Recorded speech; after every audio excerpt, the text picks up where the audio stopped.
Mela, is Ibrahim Seedat. Ibrahim works for the Department of Transport. The interaction I've had with him is that he developed the regulations for electronic ticketing in public transport. But today he's going to talk about integrated public transport networks, progress at our municipalities. Ibrahim. Hi, good afternoon. I assume you can hear me in the back.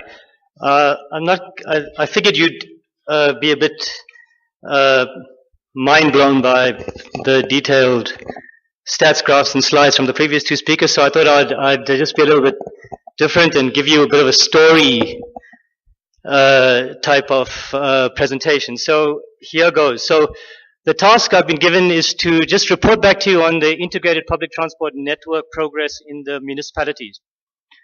So a very quick background. The public transport strategy of 2007 called for integrated public transport networks in selected major urban areas. At that stage, because of the 2010, I'm trying to remember now. There were 9 host cities, right? 10 stadia. And then obviously the ones that were logically needed to be added to that were the emerging secondary cities such as Msunduzi, Buffalo City, Ekurhuleni. Yeah, it's 12. There were 12, right? So there's 3 additional non-host cities, which couldn't ignore if you're doing the 9. And in the 2013-14 year, upon concerted motivation to Treasury and DOT by the Western Cape Provincial Government and the George local municipality, George was added as a 13th, not so much on the basis of their kind of ranking in terms of population size, etc., because they relatively much smaller than, say, Kimberley or Richards Bay, etc.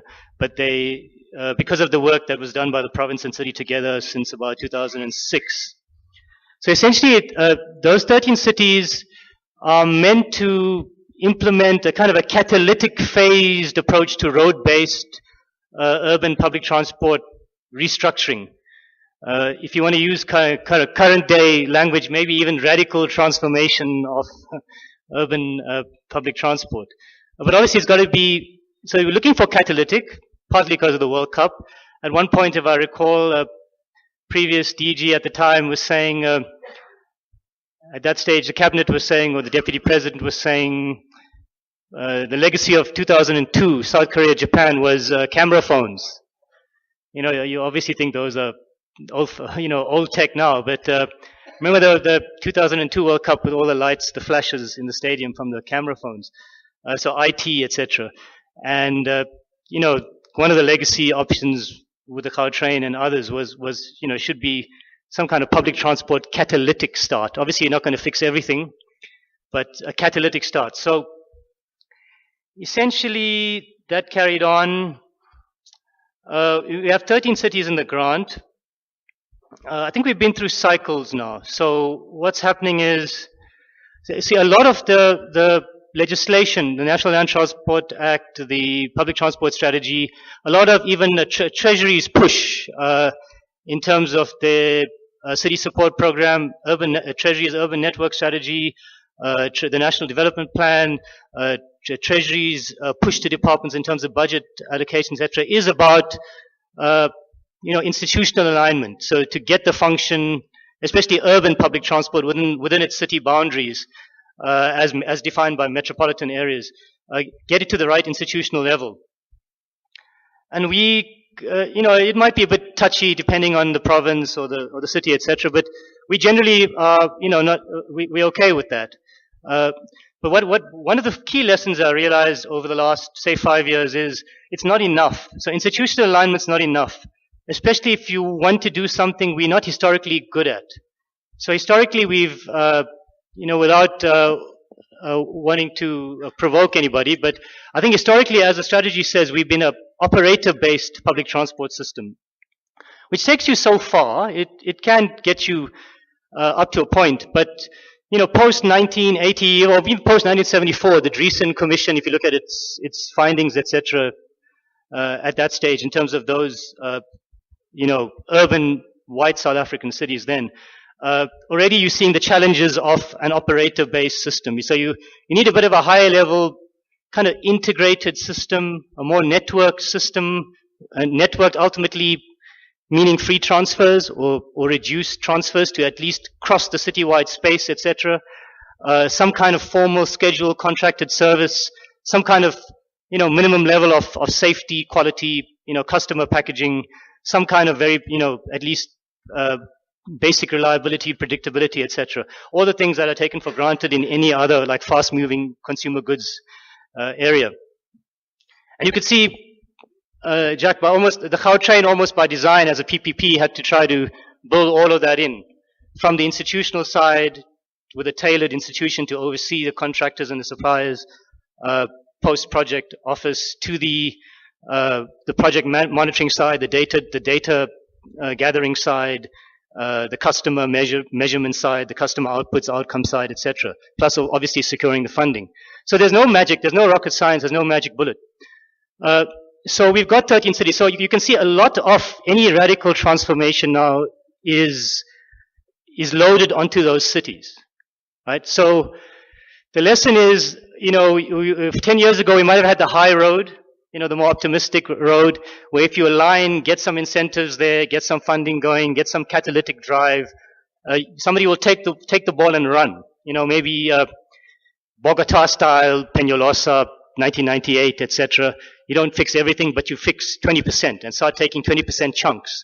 So maybe every 5 years you do 20%. After 15, 20 years, you're hitting, that 20-80 principle.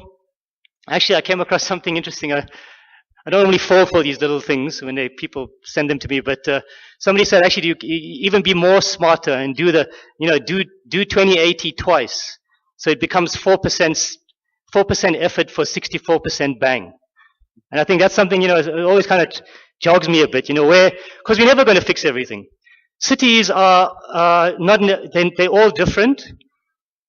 They all have different appetites, but it's very, very delicate in terms of trying to plan, manage, monitor, schedule, contract, watch the finances, watch the unit costs, etc. And if there's any interference in the quality side of the institution, whether it's personnel, whether it's bureaucracy, logistics, timing, whether it's superiors making decisions that are not totally technically aligned, etc. In this kind of very unique and fraught environment, things can go haywire or can be suboptimal. So I think looking back, I think we need, and I think I'd like everyone here to give feedback at some point, even if it's privately or later or whatever. The challenge is, how do you gear up the public side of ensuring high quality but optimized, financially optimized service delivery, service networks, trying to bring in all these very different players. So one of our strengths is if we have enough money, we're relatively good at building stuff. We could build it. But and I think that we're finding is okay mostly at city level. And then the debate becomes, are you overbuilding? Are you over-engineering? So I remember in about the 2009 or 2008, the Joburg engineers insisted, because people obviously try to blame National a lot for things which sometimes are not our responsibility or our fault. So often people think we are setting standards for stations. We might have strongly encouraged median stations, but we never set any specs for them. It could be a basic shelter if that's what we can get away with, in terms of providing a decent service to customers. But so where we build stuff, we're quite good. And I think somebody said, it's got to take a hit from an 18-wheeler, one of the Joburg engineers.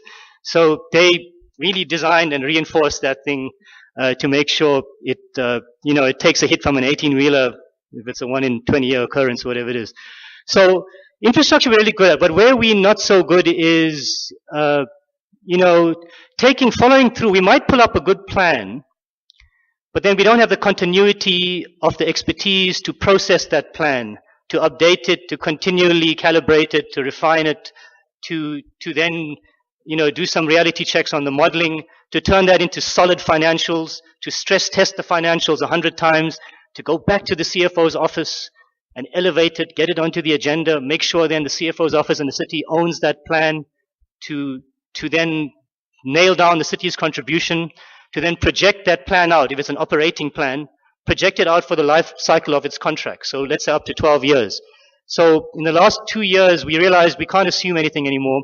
We've got to now almost specify these things. So together with Treasury, we've been trying to say, anybody now doing any new phase, and we've inherited a lot of legacy phases, but any new phase, we want to see your stress-tested financial model and plan that looks at your revenues and your costs projected over the life cycle of the contract, and then show us the deficits, show us the city contribution, and show us, the obvious metrics that you think. So, when I joined the department 20 years ago, after one month, the first thing you realize is it's not rocket science. You can easily scope a system out very quickly. So, basically, what's its passengers per bus per day?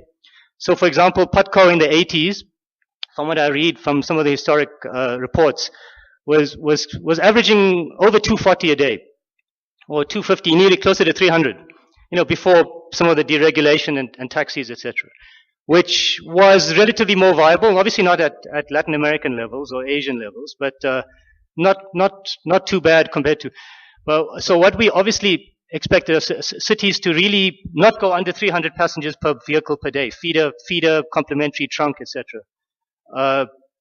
So what we're finding is sometimes cities aren't calibrating the planning with the vehicle purchases, with the phasing in of fleet to meet demand, etc., etc. So some systems, I'm almost certain, have overspec'd their fleets, probably Cape Town and Joburg, in terms of current peak passenger demand.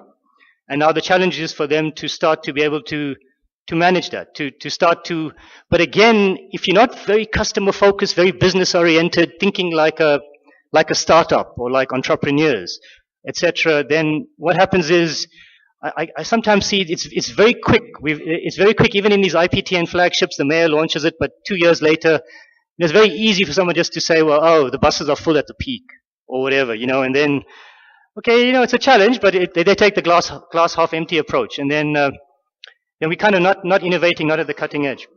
So having said all of that, let's go through each city carefully. So it's kind of a 6 billion rand per annum program that covers operations and capital, up to 13 cities. It's not enough to do 13 cities in one go.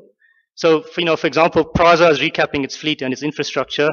That's kind of effectively 5 cities, because Eastern Cape's got 2 small operations. So effectively 5 cities. I think if you combine the capex, opex budgets, it's almost heading to about 20 billion or 18 billion per annum. So with 13 cities, you're going to get so far. So the challenge has always been to try to back the fastest movers, back the horses for courses, etc. But obviously, real life gets in the way. So if you go through each one, so as a whole, there has been some, irritation, even within the department. Cities are moving fast enough, underspending, rollovers, lack of continuity in the personnel and the skills, etc. Just the general kind of challenges any bureaucracy faces, whether you're national or local. And then, if you add up all the grants, including the World Cup time from 5-6 to about 10-11, which was mostly World Cup focused, not so much Iptn, depending on the city, up to now, it's about 40 billion over 10 years, say plus minus. But even with all of that, you could say up to now there's about plus minus 200 kilometers either built of dedicated roadway or under construction. Probably about 1,000 kilometers of feeder, if not more. 1,000 vehicles have been purchased either outright or through a operator-based kind of capital subsidy scheme. Currently, it's about 4 cities, but you can't really count Tshwane because always call that phase 0.2, premature launch. Another challenge with cities, launching very prematurely. Not until you've got your proper sized and scaled phase 1, with a minimum origin destination pair that's a viable project going. So essentially, we're about 130,000 average weekday passenger trips now.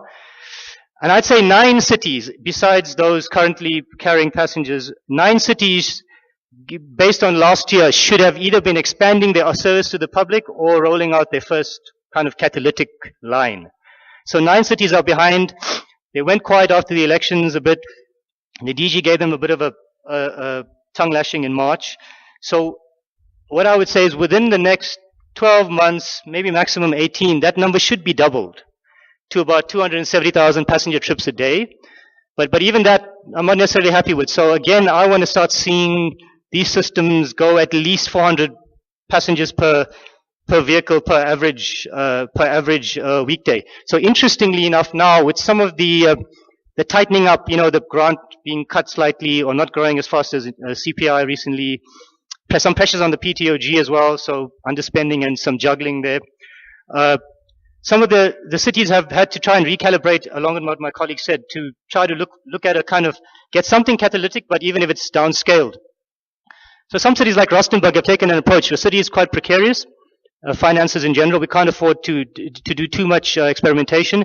We're just going to pick that corridor that's going to give us a minimum 550 passengers per vehicle per day. And they're going to go and count that. They're going to calibrate. It's not going to just be a model that they've worked on which overshoots always because the data is old. And there's no one there who can unpack the black box of the model.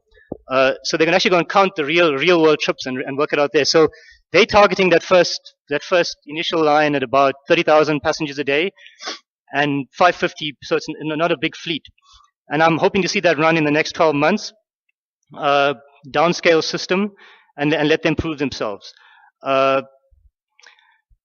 So let's go to some of the bigger ones. Cape Town, one of the better performers, they've kind of taken it to its logical kind of city-wide scale and feel sense. They obviously had chosen the northwestern corridor, which wasn't, was for the World Cup, no rail there. But the real challenge now would be getting into the Metro Southeast, which they're starting. Khalicha Mitchell's plane to Wynberg, Claremont, that given the funding that's tight, they're looking at a 2021 rollout, but we're going to try and push to see if that can be brought a bit further forward. So they carry about 75,000 passenger trips a day per average weekday now. I think they got too much fleet initially. I suspect their peak fleet should be about 200, which then makes more sense. It gives you about 350 passengers per vehicle. But at least I think at least they know where they're wrong. See, I think not knowing what you don't know is worse than actually knowing what you don't know. So at least there. So I think that I'm not too worried about. Obviously, the trick is to optimize, to continually to refine services, and they're pulling together a 10-year projection financial model, looking at all services, maybe excluding rail capex, but looking at rail OPEX, at the current PTOG GABS services, looking at My City Phase 1 and then Phase 2, which would be Metro Southeast, and trying to package it all together, and even looking at some innovative models of looking at minibus taxi industry participation. If you go to NMB, last 10 years, again, instability, mayors, taxi industry, then the officials get sidelined, just the whole soap opera of institutional politics. 2 or 3 cycles of that, etc., etc. But the city now we just met them now. They've committed to rolling out this legacy line to Cleary Park, smallish service, 25 buses that have been parked for 5 years, and 100 taxis feeding it, and looking to make a concrete start on that, and then rolling out another similar scale thing to New Brighton next year. Again, jury's out. They've got to prove themselves. I don't think I can hold off Treasury one more time if they don't pull it off this time. We come back to Gauteng. So let's think. So I'm going to throw out some blue sky stuff as well. But there I'm not speaking as a department. I'm just saying, at the end of the day, I understand the reasoning. So obviously you want to get the planning, contracting, regulation, service monitoring, refinement, network integration level services, let's call it, at the local level, which then controls its space. But I've become a bit agnostic. For me, the issue is whoever can do it. They can prove they got the capacity, the political backing, the institutional memory, continuity, the bureaucracy to do it effectively, efficiently, no financially insane decisions. But once you get ITS involved, once you get bus purchases, anything to do with technology we found in the last 5 years, there's always some financially insane thing going on. And then, so, we were naive for a while, and now we kind of double check everything. So I don't care who does it at the end of the day. Cities can pull together and say we delegate an agency. It could be the province, it could be the GMA, it could be anyone. It could be a PPP or something. But as long as obviously it's tight, the risks are allocated properly, and it's pulling together something that's transforming the service level. So technology is not so important. Obviously, you dedicate roadways to beat congestion, to improve travel time. You can do the paint and bollards if you've got the space. You've got to build selectively if you don't, or intersections. Perhaps you don't need to go to maybe some of the over-engineering, maybe because we're not carrying 200 passengers per bus, or we're not carrying, 14 tons on an axle. So maybe we don't need to dig up the whole damn CBD and go down to a very deep base layer, and then you've got to move services. And then before you know it, your capex cost for your civils is like 60, 70 million rand a kilometer. So maybe there are cleverer ways of doing that, but obviously that's also a political issue with, how you're allocating space in your city. So if I look at Gauteng metros, maybe there is scope. Maybe if they all pull together and say, hey, we'll retain our planning capacity, but we'll delegate the pooling of the technical stuff of contracting, managing, running the data, running the contract management to a common entity. I don't mind, but I think the jury's still out on that. It's still a bit of a blue sky thing. So currently we've got Joburg, Reavaya phase 1A, 1B, carrying about 50,000. It was a start, was a pioneer, etc. So let's not get too negative. But I think they could have achieved a whole lot more. You see, and that always burns me, because we could have done a lot more. I think the danger is always we end up seeing this historically as a captive market, as opposed to seeing it as a market you need to retain, and then maybe attract the bottom 10% of car users, just purely convenience. So if we've always fallen into the trap of seeing it as a captive market, then you're always going to see it like, hey, I just have one little poster advertising my fare increase. And then after that, the driver will tell the passengers, something like that, It's not seen as so go to Checkers or ShopRite or something. They don't do it like that, There's a lot more information, a lot more communication, a lot more active, continuous marketing, etc., etc. So I think there has been a bit of that. So phase 1C, which has been chopping and changing since 2011, originally in Joburg was the Oxford Road corridor, the logical destination for a large chunk of Soweto, and ultimately to get to Randburg, Sunninghill as well onwards, and which was originally in the 2007 ops plan in Joburg. And then that obviously, and not maybe for other reasons, was moved in 2011 to Louis Botha. Fine. And then a new ops plan was done on that in about 2012-13. And then we kind of got the feeling from Joburg that the trunk part of that corridor, say CBD, Louis Botha, Alex Santon, would carry 200,000 passengers a day on 250 vehicles. Oh, maybe we should be more circumspect, but that was starting to talk the numbers. So we said, okay, go ahead provisionally, but then wrap up the business planning, wrap up the feeders, and by the way, no city is doing any classical BRT. Cape Town is really a London bus service. By far the majority of all the fleet and all the kilometers are in mixed traffic. And nothing wrong with that. It's just that, and obviously you've got to then, whether it's a feeder vehicle, whether it's, even if it's a contracted quantum, you've got to make sure that you got your numbers, because otherwise your operating costs are, for the driver, a lot of fixed operating costs are still the same, whether you're running on the dedicated trunk or whether you're running in mixed traffic. So, Joburg as well, if you look at the complementary vehicles and feeders, the bulk of the kilometers are off. And that's logical, given our land use, given you can't force too many transfers. Once you go more than one transfer, you're going to lose passengers, etc. So I would say Joburg's got potential, but it needs it needs to get out of its captive mode. It needs to think, I need to retain these passengers. I need to keep them. I need to keep them happy. I need to not have them get to a second-hand Toyota Corolla in 2 years as soon as they get 5,000 Rand household income per month. Schwane made a lot of, I would say, crazy financial decisions, premature launch, shouldn't have launched. And I think that's the other lesson. All this pressure to launch, right? You're not ready. You haven't nailed your taxi transition, your taxi negotiations. You haven't nailed your detailed operating financial projections, haven't nailed your institutional contract management, haven't nailed your supplier kind of mitigation things. All these interim things don't work. They end up in bottomless pits. They end up with all these transitional measures. And the key thing is everybody from the President of the Republic on down will see your little pilot phase or your little phase 0.2 as your fully fledged, BRT system a la, Singapore, London, Bogota or whatever. Meanwhile, it's just like supposed to be an interim little line just to get something testing going. So I think the city has acknowledged that now. They know they've got a task on hand. They need to get their passenger numbers up immediately in the next year to 30,000 a day. And beyond that, they need to get to about 50, 60, 70,000 a day, my city's levels.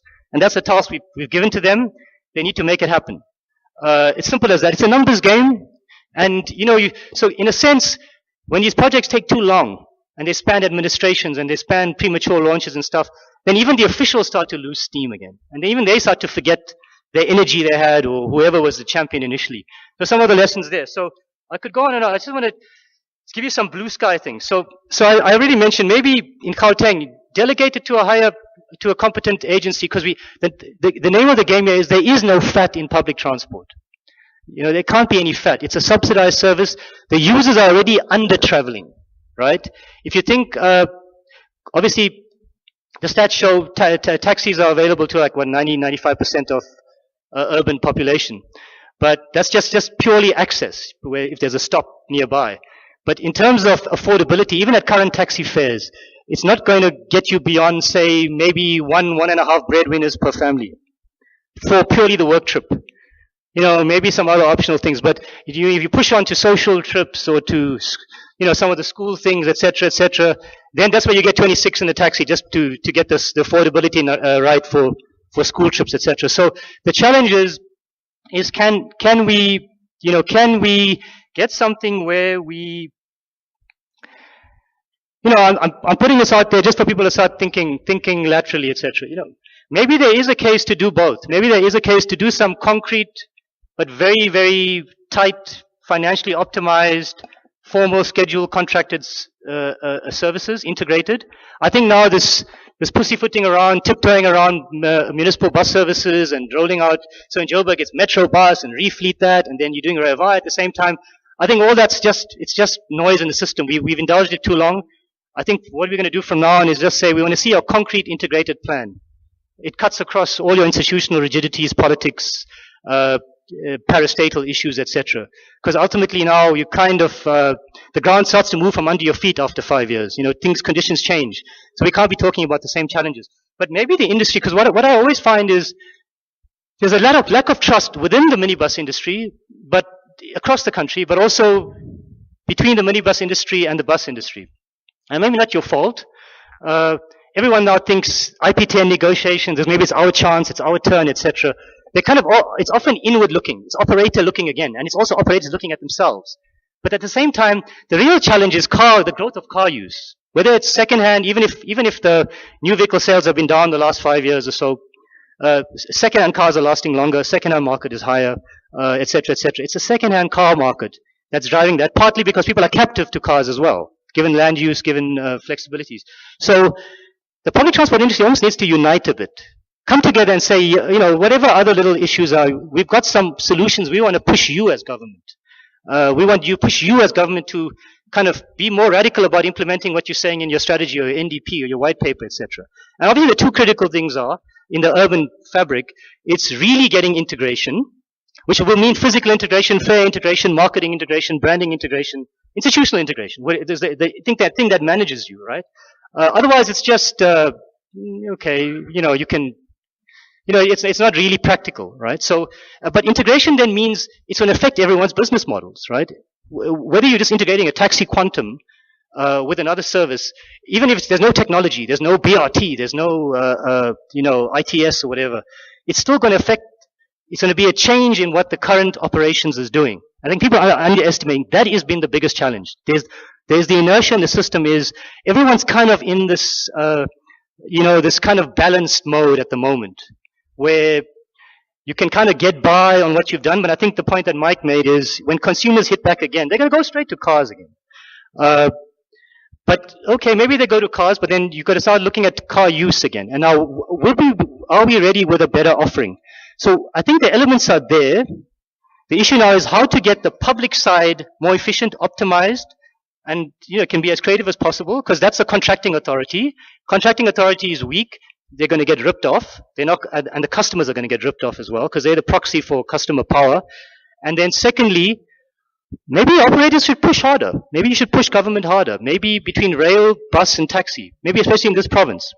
I'm not saying you sort out all your differences, but see it as saying, there's a common, I don't want to use that language, but what the hell? There's a common enemy out there that's increasing car use. So car use is generally increasing at twice the increase of public transport use. In general, if you look at 2003 household travel survey to 2013, it's increasing at twice the rate, which is makes sense. So if we could say, let's pull together, right? So even if it means supporting, I'm just thinking aloud, a taxi subsidy, right? If it means, obviously they formal schedule or they contracted or some kind of regulation, maybe tracked, and in general we throw in, say, a 15% subsidy for every taxi user who you can show use your taxi. That could deal with one side of the equation. We can cost it out. It might not be earth-shatteringly expensive in the bigger scheme of things. And then secondly, look at then how to integrate systems as well.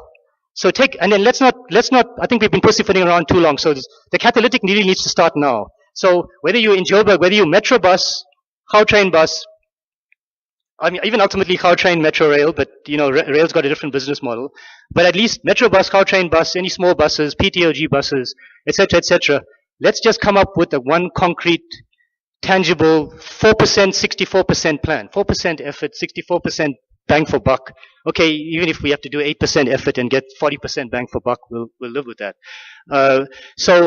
But I think that's where government's got to be pushed harder. I think to say, okay, let's get out of this inertial mode.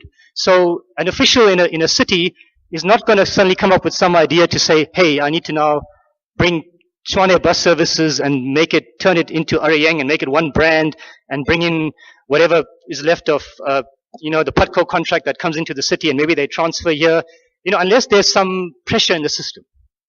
And I think partly the pressure comes from the public in general, but that's a disparate pressure because they're captive and they will just lash out in general. But I think the more informed stakeholders, the operators, can put very focused pressure.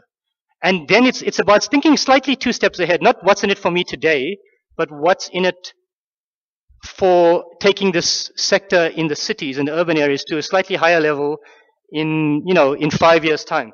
And I just want to close up with, so I could go through all the cities and you can ask me questions, but that'll take too long. There's 13 of them. I think you got the flavor. Basically, ultimately, the key challenges, and if you look at any self-respecting city overseas internationally, right, when they have a strategy, right, and you must test your cities too, or test us. They set a modal split. That's what they do. Bottom line, I know this fancy language and all this billions of pages. They set a modal split target. And if you think about climate change, energy consumption, traffic fatalities, a more more equitable city, public transport friendly, it all comes down to that. What's your modal split target? So you could say, for example, Tshwane could get up and say, but based on concrete plans, etc., I'm setting a modal split target where I want to freeze the 2014 modal split as measured in 2030. So I want to keep that percentage, of car use to work, car passenger to work, walking, cycling to work, that's voluntary, say under 30 minutes, and then public transport use to work. I want to freeze that. I don't want that to grow worse. Or I want it to increase on the public transport, non-motorized transport side. And then everything else is just mechanics, creativity, partnerships, bureaucracy, whatever, funding. But set the target and mean it. So I say one target, 4%, 64%. Not 20 targets, one target, just one. And and no mission and no values and no goals, just one target. I say freeze the modal split. Pick obviously something that you can rationally justify, not earth-shatteringly difficult, but not not depressingly kind of stagnant either. And then try to pull all the players around to get to that target. That's the only way then you're going to meaningfully, decrease the demand for road space, decrease the demand for parking space, decrease the issues of, the externalities linked to fatalities, congestion, noise pollution, etc., and then and then from that target you work back and say, where are the weak links? Is the things integrated? Can a passenger transfer with ease? Is this thing affordable if you're making transfers, etc., etc. And I think that's where the pedal hits the metal. I think that's where so if we can have like one or two little focused concerted things from the industry itself to push government harder, but an industry across the public transport modes or operators or services.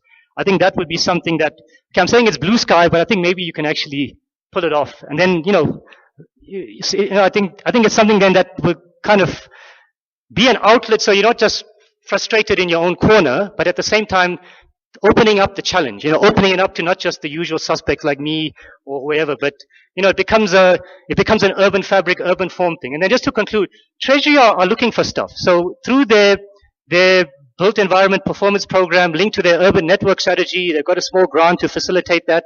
So they realize, and what Treasury are saying is spatial transformation is, in terms of the NDP mandate, is the challenge. And now they're looking for catalytic projects, and they're looking for intergovernmental project pipelines, etc. So that things like transit-oriented development, etc. But I know she's getting hammered a lot for other things. But in the Daily Maverick in the last month or two, Helen Zille, Premier Western Cape, she had quite a very detailed, interesting piece on their attempt to try to pull together a transit-oriented development scheme on some old Conradi hospital site in the Western Cape. And I think that's the level where we need the city players, the operators, etc., to be engaging on. It's about the very practicalities of all the parties trying to bring all their muscle, bureaucracy, rules, regulations, etc., heritage, this and that, to try to create and assemble a parcel on the rail line or whatever the public transport line is, that's of the right scale to make the project viable for private investors, but also viable for whatever the public instruments are. So I think there are signs of a new dawn, but I think maybe we just need that. We just need a little bit of shock to the system. We just need some push to get cities out of this malaise where I suspect a lot of them are falling into this captive mode again. Thank you very much.